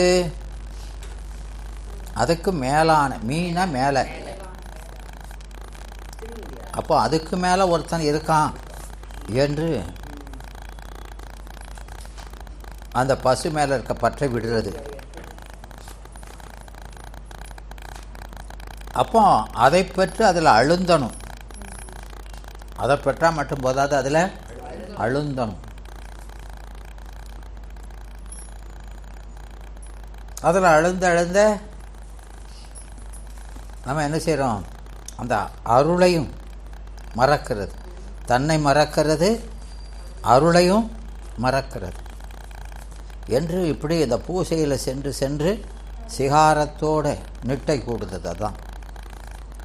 அதுதான் நாம் அந்த மருளும் தெருளும்.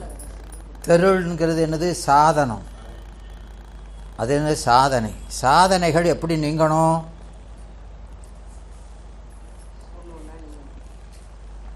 ஒன்றா இல்லை. கண்படுப்போர் கைப்பொருள் போல். கண்படுப்போர் கைப்பொருள் போல நாம் சிவத்தில் ஒன்றை இந்த பூசை புனஸ்காரம்லாம் நம்ம விட்டு நம்ம அறியாமல் நீங்கணும். விளங்குதா? நம்ம அறியாமலே நீங்கணும். அதான் தெருள் நீங்கிறது. தெருளுங்கிறது தெளிதல், சாதனை. சாதனைகள் நாம் செய்யக்கூடிய அதெல்லாம் எப்படி நீங்கணும்? நாம் விடக்கூடாது.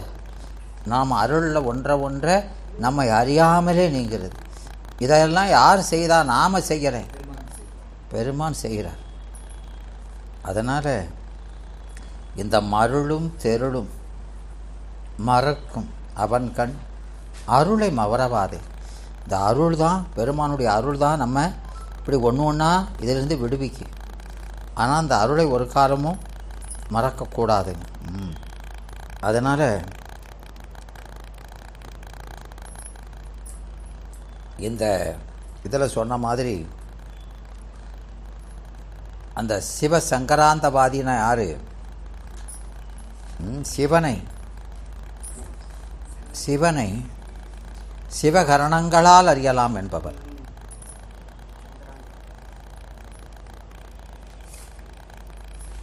சிவபெருமானை சிவகரணங்களால் அறியலாம் சொல்கிறவங்க தான் யார்? சங்கராந்தவாதியர். சிவகரணம்னா என்னது?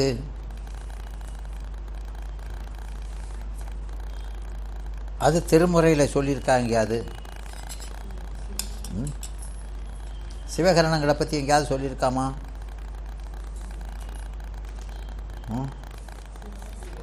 சொல்றது எல்லாமே அருள் கரணம் தானேயா? விதமா அந்த சிவகரணம்னு சொல்ற இடம் எல்லாமே அருள் தானேயா? அருள் கரணம் தானே, அருளே சரீரம் தானே. எனக்கு தெரியாமல் தான் கேட்க உங்ககிட்ட.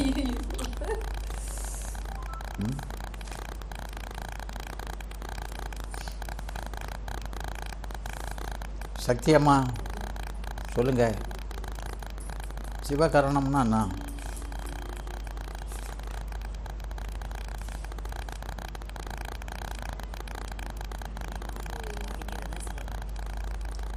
சொல்லுங்க. நீங்கள் பூசை செய்கிறீங்களா?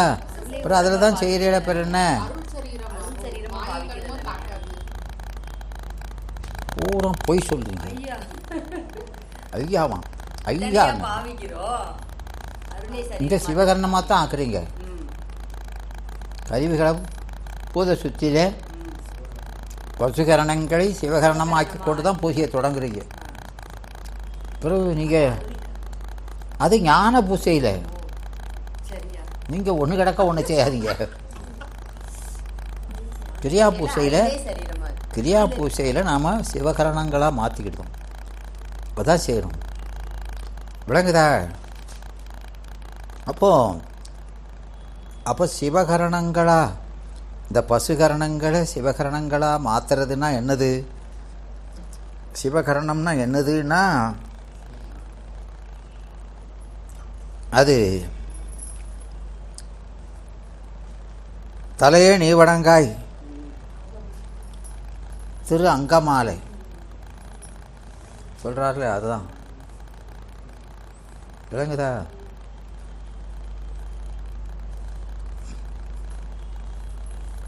அது பசுகரணங்களை சிவகரணங்களாக மாற்றுறது. அந்த சிவகரணம் சிவத்தை பார்க்க முடியாது. இதை வச்சு சிவகரணங்களாக மாற்றினாலும் அது சிவத்தை பார்க்க முடியாது. அப்போ ஏன் மாற்றுறோம் அப்படின்னா, இது அந்த சிவபூஷணையை செம்மையாய் செய்வதற்கு. ஏன்னா அந்த சிவகரணங்கள் அதை மாய கண்மங்கள் பேதியாது. மாய கண்மங்கள் பேதிக்க மாட்டான், இடைஞ்சல் பண்ணாது. அதனால் சிவகரணம் ஆக்கிக்கிட்டு பூசை உட்கார்ந்துருக்கும் போது அங்கே ஊரல் எடுக்குது, இங்கே குறுக்கு வலிக்குது, முட்டு வலிக்குது, அப்படின்லாம் அதுக்கு தான் மாத்திரம். விளங்குதா? ஆமாம். அந்த பூசையில் ஒன்றி இருந்து செய்வதற்கு இந்த கண்மத்தின் வழி நாம் செஞ்சுருக்கிறது பூரா என்ன கண்மம் செஞ்சுருக்கோம்? அது துன்பமாக தான் வரும், இடைஞ்சலாக தான் வருமா. அது இடைஞ்சல் படுத்தாமல் இருக்கிறதுக்கு, ஐயா இந்த பூசை சமயத்தில் அது கொஞ்சம் இடைஞ்சல் படாமல் தூர நில்லு அப்படின்னு சொல்லி தான் அதுக்காக மாத்திரம் இல்லையா? ஆமாம். ஆனால் சிவத்தை பார்க்கணும்னா சிவஞானந்தான் வேணும். கரணமெல்லாம் எந்த கரணமாக இருந்தாலும் சரி அவனை பார்க்க முடியாது. இந்த கரணங்களெல்லாம் கரைந்து நின்ற கரைமிடற்றன் அவன் இல்லையா? அப்போ அந்த கரணங்கள் கறந்து நிற்கிறவனை நீங்கள் எந்த கரணத்தை வச்சும் பார்க்க முடியாது. விளங்குதாமா? அவன் அருளை மட்டும்தான் கொண்டு பார்க்க முடியும். அப்போ அதை செய்கிறது. அப்போ சிவகரணங்கள் ஆக்குதனுடைய நோக்கம் ஆமாம் சுத்த கண்மமாக செய்கிறது. கண்மம் அசுத்த கண்மம் வந்துடக்கூடாது, சுத்த கண்மமாக செய்யணும். சுத்த கண்மம்னா என்ன? இவங்க சுத்த கண்மம் அப்படிங்கிறது இறப்பில் தபம். இறப்பில் தபம். அந்த தபத்தை குற்றம் இல்லாமல் செய்யணும். அதில் குற்றம் செஞ்சால் அது என்னது? சிவ தீவினை. அதுக்கு என்ன பேர்? சிவ தீவினை. நீங்கள் பூஜை செஞ்சுட்டு இருக்கும்போதே வேறு என்னத்தையா வாசலை அடைச்சமா அப்படின்னு நினச்சிக்கின்னு வைங்க, வந்துட்டான் ஒருத்தன். கடுமையான தீவினை அது. விளக்குதாமா? வரக்கூடாது. அது ரொம்ப பெரிய பாவம். இப்போ நீங்கள் சும்மா இருக்கும்போது நினச்சா அதுக்கு பலன் கம்மி தான். ஆனால் அந்த சமயத்தில் போய் நினச்சேன்னா அதுக்கு பலன் கடுமையான பலன். விளங்குதாம்மா? நல்ல வேலை நாமெல்லாம் எடுக்கல.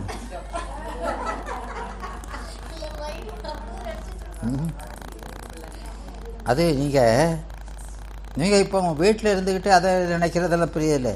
கோயிலில் போய் நிற்கும்போது வீட்டை நினச்சேன்னு வைங்க, பெரிய தப்பு தானே. அவன் அதனால தான் அங்கே உள்ளே போயாச்சுன்னா அவன் நினைவு தவிர வேறு எந்த நினைவுமே இருக்கக்கூடாது. விளங்குதா? இப்போ அரசன் முன்னால் போய் நிற்கிறீங்க, ராஜா முன்னால்.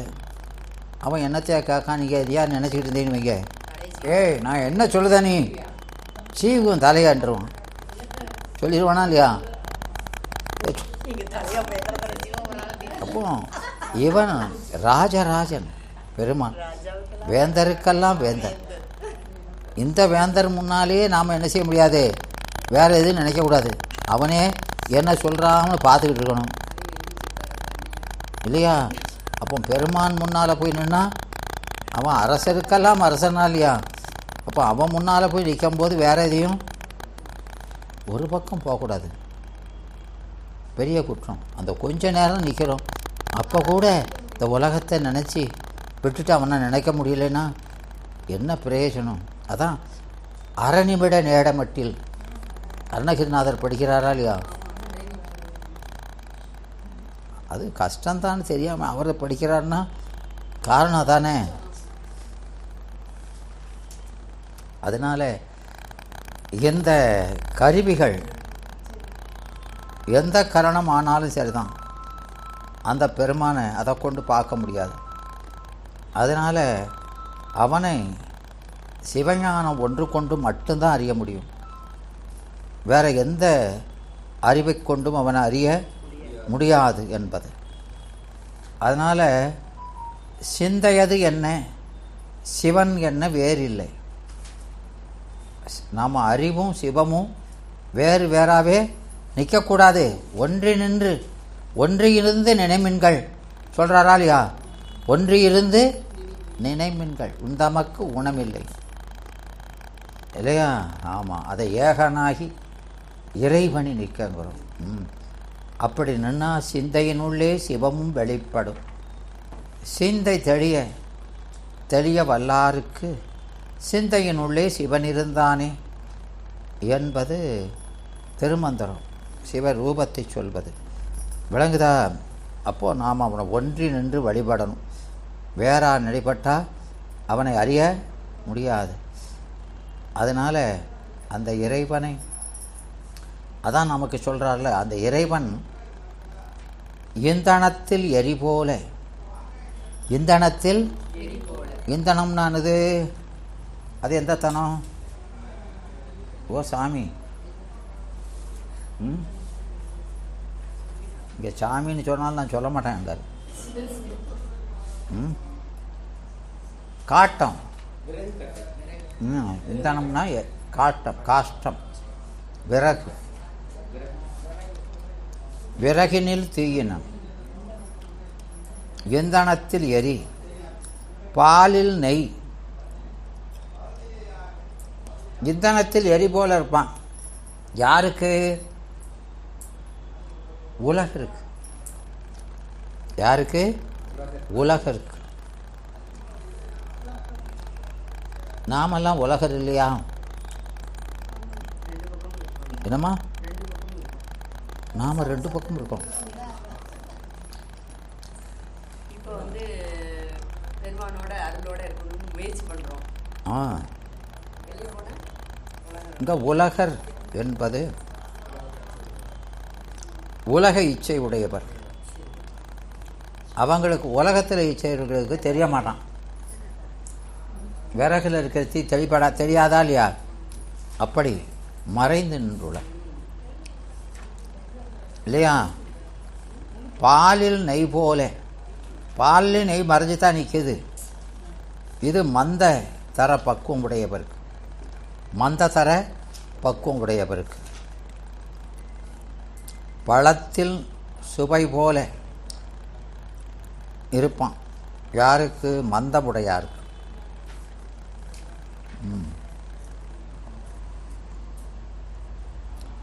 எள்ளின் கண் எண்ணெய் போல இருப்பான். தீவிர மலபாகம் உடையாருக்கு.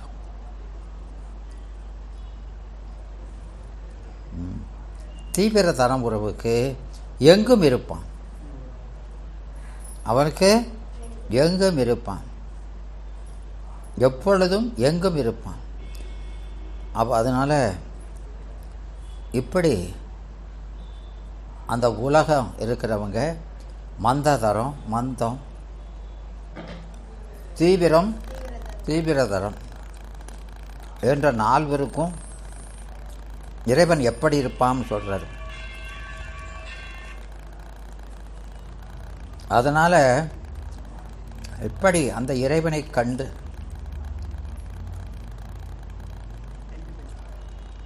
ஒவ்வொரு வழிபாடு செஞ்சு செஞ்சு முதிரணும். முதிர்ந்து என்ன செய்யணும்? காணும் கரணங்களெல்லாம் பேரின்பமென எதை பார்த்தாலும் எப்படி தெரியணும்? அதுதான் முக்தி நிலைங்க. அதுதான் முக்தி நிலை.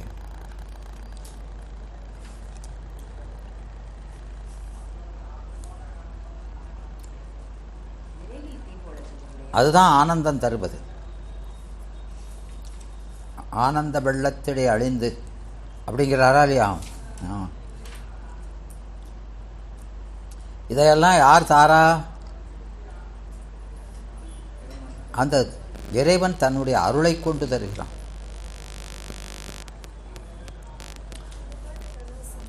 அதனால்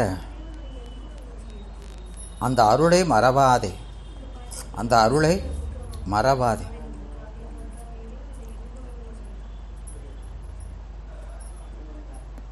அதுவே உனக்கு இந்த முக்தி இன்பத்தை அருளி கொண்டு அந்த சி அருளி யாவை வாழ்விக்குங்கிறாரா இல்லையா? அந்த முக்தியினை கூட நமக்கு அந்த சிவத்தை காட்டி கூடவே அந்த இன்பத்தை அனுபவிப்பதற்கும் கூட கருவியாக நிற்பது எது? அந்த அருள். அதனால் அந்த அருளை மறவாதே. அதுவே இங்கு உள்ளது. அந்த திருவருள் அதான் நீக்கமின்றி நிற்கும்ங்கிறது. என்ன சொல்கிறோம்? நீக்கமின்றி நிற்கும். அது எதில் படிச்சிருக்கோம்? 2ஆம் நூற்பாவேமா?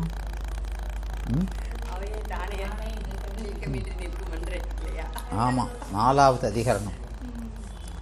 அவன் ஏகானேகன் இரண்டுமின்றி சர்வ வியாபியாய் நிற்கலாம். அதான் சர்வ வியாபம். வியாபியா நிற்கிறத பார்க்கறது.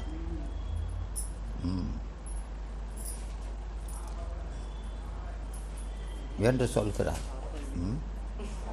அதனால் இதுக்கெல்லாம் நாம் என்ன செய்யணும்? இந்த அருளை மறவாது. அந்த அருள், அவன் அருள் என்பது அவனுடைய திருநாமம், அஞ்செழுத்துங்கிறார். அந்த அஞ்செழுத்தை ஒரு காலம் மறவாதே. அது உனக்கு எல்லா நன்மைகளையும் தரும்ங்கிறார். அதனால் நாம் அந்த அருளை துஞ்சாது உணர்ந்திருந்து எப்படி இருக்கணும்? துஞ்சாது. துஞ்சாதுன்னு என்ன? தூங்காமங்கிறது இடைவிடாமல் நாம் அந்த அருளையே வாழ்த்தி நலம் பெற வேண்டும் என்று சொல்கிறார். சரி, இப்போது நாம் கடந்த வகுப்பில்